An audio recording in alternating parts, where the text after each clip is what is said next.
If you're like most founders, then you're exhausted. You've hired a team, but somehow you're still the one that's solving every problem. You're chasing deadlines and you're cleaning up mistakes. And the harder that you try to delegate, the more that you get dragged back in. But here's the thing that most people miss. Accountability doesn't come from hiring more people or bringing in expensive executive managers. It comes from teaching the people that you already have to think and act like owners. When I built my first company, I used to find myself blaming my team for the lack of commitment and care, and would say to myself things like, nobody cares as much as I do. But now I know that actually I created that problem, because every time something went wrong, I was always that person who stepped in to fix it. And that's what keeps most business owners trapped, because you think you're helping by stepping in, but what you're actually doing is training your team to rely on you. They stop using their brain, they stop thinking, and they stop owning. And before you know it, you're doing everybody else's job except your own. And that's where overwhelm comes in. And sadly, I had to learn this the hard way when I was building my first company from zero, scaling to multiple seven-figure revenues, and eventually exiting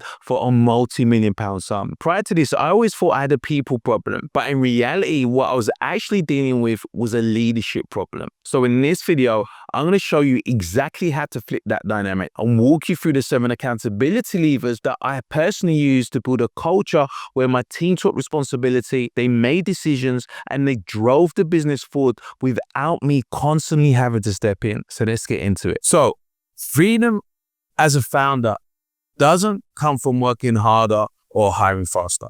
Where it comes from is actually developing leaders inside of your business, not just employees. Because once you do that, what you actually do is stop being the stand of every decision, and you start becoming the leader that your team actually needs. So if you're new here, my name is Ryan Jackson, and I built my service-based business from zero to multi 7 figures, and eventually sold it for a multi-million-pound exit. And what I'm most proud of isn't just the sale, it's actually how I got there. Because for over 2 years, I lived in Bali, Indonesia with my family, over 7,000 miles away, whilst my business during that time back in the UK was hitting record revenues, winning multiple industry awards without me even being in the country. And so here was the big realization for me. I realized that freedom isn't about stepping away from your business. It's about building one that continues to thrive when you do. And that only happens when you have a team who can take full ownership, and where accountability becomes a part of the culture and isn't just forced through control or micromanaging. And a big shift in my thinking came about from probably one of the most powerfulest leadership books that I've ever read. And the book is called Turn That Ship Around by David Marquette. And he really transformed how I saw business and leadership. And so David Marquette was a US Navy captain of the nuclear powered submarine, the USS Santa Fe. And so what was remarkable was David Marquette famously transformed one of the most worst performing crews in the fleet to one of the best. And he did this by replacing the traditional leader-follower model with what he called the leader-leader model. So here's an example of how the two models differ, and examples of the types of behaviors that are typically seen within each. So we first start with the leader-follower model. So some of the behaviors that you see are the team constantly asking for permission, the team reporting problems without solutions, waiting for the founder to review or approve everything. That's not my job mindset. So your employees are typically task followers, and the fear of making a mistake causing paralysis, which means they don't do anything. They don't move forward. They're awaiting approval or validation from either you or one of the managers. And so this is what you would typically find within any traditional service business. But then you have the leader model. And so here the culture is very different. So your employees would have intent-based action. So what they do is bring solutions and not problems. They're proactively, meaning taking it upon themselves to improve systems without having to first ask. So they're going to be making decisions within their swim lane. So there's going to be some limitation to the decisions that they make. And they're going to be transparent, meaning that they're going to be able to identify service issues earlier on and not later, meaning they can rectify any of those issues early so they don't then compound and become bigger problems for your business. And so the leader type model wasn't about giving more orders, but actually what it was about giving up control and empowering his staff, his crew to think like captain. And the biggest message that I got from this book is that as a founder, in order to have freedom and build a remarkable company, your sole role as a leader is to make yourself redundant. Now, I know for many of you, this is going to be like a huge shift in your thinking, because typically you believe in order for you to be important, in order for you to be relevant, everything has to come through you. But actually that level of thinking is the thing that's keeping you trapped. You need to get to a point where your business no longer needs you to be involved in the day-to-day in order for it to thrive and to prosper. And when I began to adopt this perspective within my company, it completely transformed my business. And in this video, I'm going to show you exactly how to apply it into yours. And so here we have the accountability ladder. And the ladder can be broken down into 7 individual steps. So we're going to be looking at these one by one. So the first step is about getting your team to begin to change their language. Why? Because Marquette's golden principle was about control through intent. Now, most employees are actually trained to ask for permission. They ask you, what should I do? Now, can I send this to the client? Can I send this email? Should I do this? And the moment that you hear that, you know that they're not owning the outcome. They're outsourcing the decision to you. So instead, you need to teach them to begin using intent-based language. So what they need to be doing is using language like, here's what I intend to do. My plan is to do this. Next week, I would like to do this. And as simple as it is, this one shift, it actually changes everything, because it begins to force people to think before they ask. And that's how you begin to turn task followers into decision makers. And the way in which you can actually start to begin this process is every time one of your team asks you what to do, don't answer. Don't give them the solution. Ignore them. And what you really want to respond with is ask them, what do you think is the best move? What do you think you should do? What do you think would be the best decision? And what you're doing here is helping them to begin train the muscle of accountability. The second principle is to then give your team frameworks and not answers, right? Because your job isn't to have all the answers. It's to create clarity so that they can then find the outcomes and find the answers on their own. Because when people come to you with problems, you have to resist the urge to fix it. And it's going to require a level of discipline from you. And instead, what you want to do is give them a framework to think through. So it could be like, what do you want the desired outcome to be? What are the options that you have on the table? What are the risks of each option that you could take? And what would be your recommendation? Because frameworks build judgment and answers build dependency. So the less answers you begin to give to your team, the less dependent they become on you. The more frameworks you give them, they build confidence in their own decision making. And so they acquire the level of judgment to make the right choices. So principle number 3 is to assign micro projects with full ownership. Now, accountability can't be taught in theory, right? It has to be experienced. So what you need to do is not throw them in the deep end and actually start small, even smaller independent projects that they can begin to work on.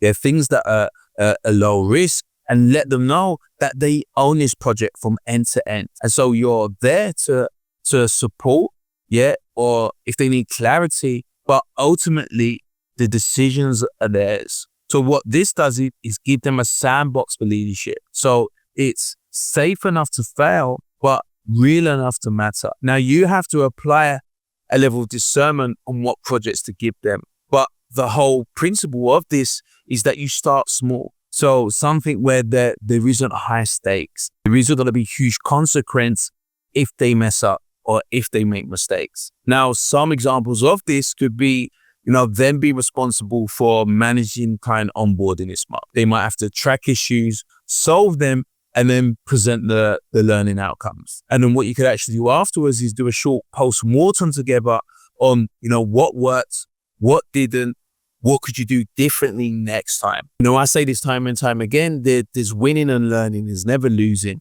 And failure is a real powerful feedback mechanism.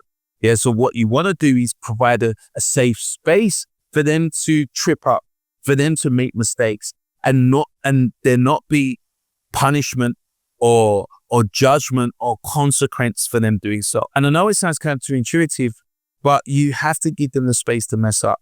Obviously, we don't want them to, but it's through failure, making the mistakes, where the biggest learning outcomes are going to occur. You just need to make sure you're assigning the right projects to the right people. And actually, when I first did this within the company that I exited, I handed that onboarding process to one of our team members. And I said to them, look, your goal is to reduce client issues by at least 20% this quarter. So you own the decisions. This is your responsibility. And I'm not going to step in no matter what. Yeah, I just give them the guardrails to follow. And what was really powerful about this is not only did he hit targets, but he actually rewrote half of the customer journey and uncovered problems that I was actually too blind to see because I was so far removed from that process now on my plate. So many other things that I was juggling. And as a result, the business had evolved so much that I was out of touch. Actually, I realized that I was actually the one that had been holding the team back.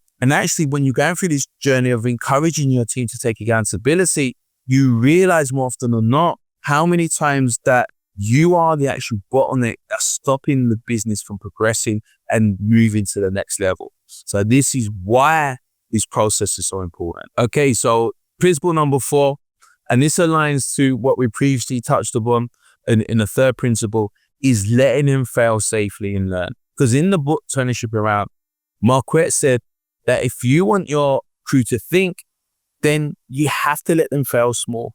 You're not going to build confidence if there's consequence to them messing up. That's just going to create that paralysis that we spoke about. It's going to cause them to put things at the back of their task list. And what you don't want to be doing is swooping in every time there's a challenge or a hurdle that they need to overcome. Sometimes they just need to figure out shit themselves. And I'm pretty sure when you were starting in your journey, there was things that you wasn't aware of. There was hurdles that presented themselves along your journey. How did you get to where you are today? It was simply because you had to figure it out yourself. And so if you put them in that same situation where they have to do it themselves, the emphasis is upon them and not you, then eventually they're going to get there. They're going to get where you are. You're no different to them. You're no smarter. You're no more intelligent, but you've just had that runway and the space to fuck up. And I'm sure you fucked up a number of times. And a great way to think of it is like this. Very similar to a child learning to ride a bike. If you never let go, they're never going to learn how to balance. So what you have to accept is that they may actually fall and they may graze a knee, but this is a necessary process in the journey of learning to do it themselves. And actually grazing that knee is quite a painful experience that you don't want to repeat. So you have to get it right. You have to learn. And so you're going to be even more motivated to push through. When it comes to accountability for your team, the principle applies. Failure teaches accountability far faster than feedback alone. But just make sure when they fail that the lesson is actually bigger than the loss. Principle 5 is to shadow accountability and let them watch leaders in action. Here, you want to begin to pair new or development team members with somebody who already thinks like an owner. So that could be you, or it could be other team members within your business who already have that way of thinking.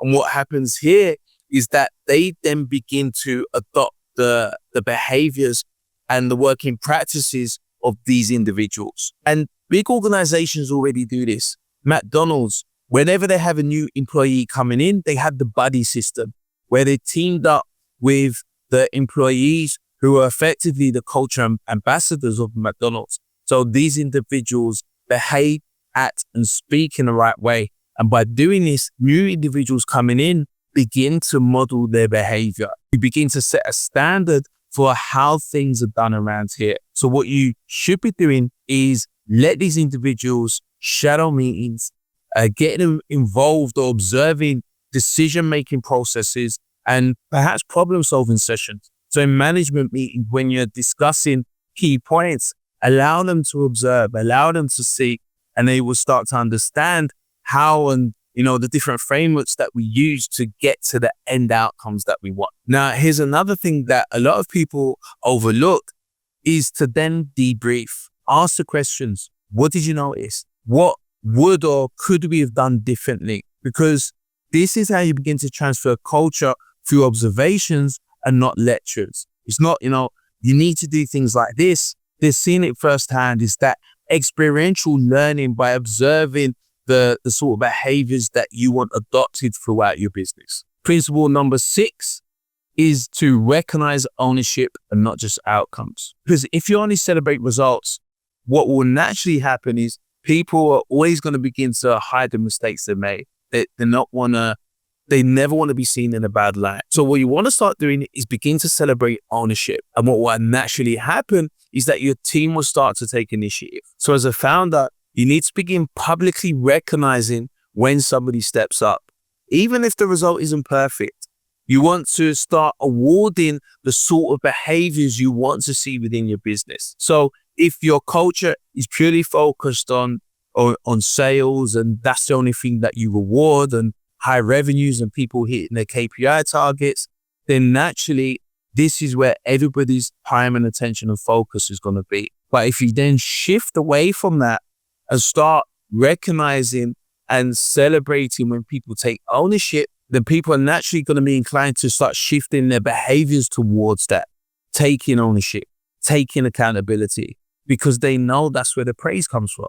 So you have to shift first as a leader and be aware and conscious and mindful of where your attention is going. What are you celebrating within your business? What are you reinforcing? What sort of behaviors are you reinforcing within your company? And what sort of behaviors are you penalizing? And what is the consequence of that? So this is where you need to get clear.